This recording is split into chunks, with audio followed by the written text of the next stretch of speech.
राक्षस का भय, पंचतंत्र की कहानियाँ।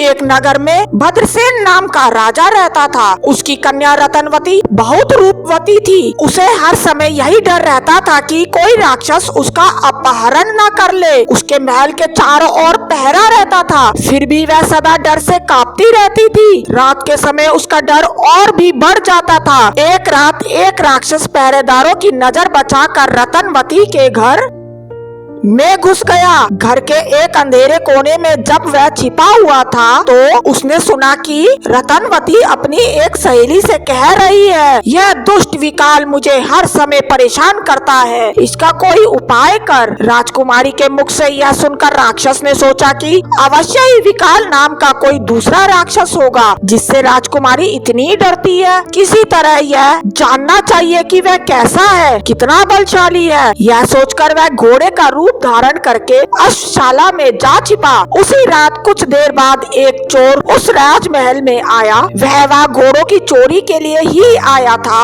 अश्वशाला में जाकर उसने घोड़ों की देखभाल की और अश्वरूपी राक्षस को ही सबसे सुंदर घोड़ा देखकर वह उसकी पीठ पर चढ़ गया। अश्वरूपी राक्षस ने समझा कि अवश्य में यह व्यक्ति ही विकाल राक्षस है और मुझे पहचान कर मेरी हत्या के लिए ही यह मेरी पीठ पर चढ़ा है। किंतु अब कोई चारा नहीं था। उसके मुख में लगाम पड़ चुकी थी। चोर के हाथ में चाबुक थी। चाबुक लगते ही वह भाग खड़ा हुआ। कुछ दूर जाकर चोर ने उसे ठहरने के लिए लगाम खींची, लेकिन घोड़ा भागता ही गया। उसका वेग कम होने के स्थान पर बढ़ता ही गया। तब चोर के मन में शंका हुई, यह घोड़ा नहीं बल्कि घोड़े की सूरत में कोई राक्षस है जो मुझे मारना चाहता है। किसी ऊबड़ खाबड़ जगह पर ले जाकर यह मुझे पटक देगा, मेरी हड्डी पसली टूट जाएगी। यह सोच ही रहा था कि सामने वट वृक्ष की एक शाखा आई। घोड़ा उसके नीचे से गुजरा। चोर ने घोड़े से बचने का उपाय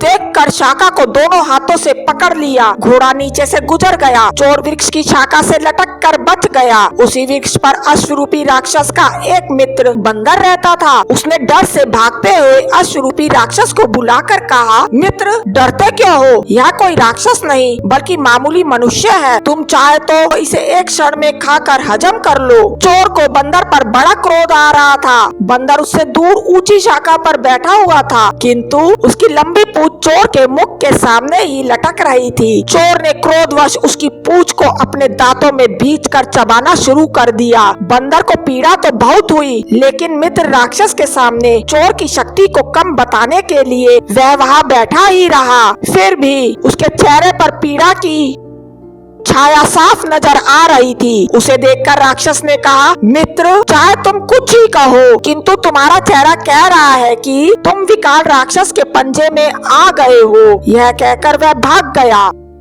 शिक्षा, बल से ज्यादा बुद्धि बलवान होती है। अगर आपको ये वीडियो अच्छी लगी तो इस वीडियो को लाइक और चैनल को सब्सक्राइब करना ना भूलिएगा ताकि इस तरह की और भी स्टोरीज आपको मिल सके। Thanks for watching.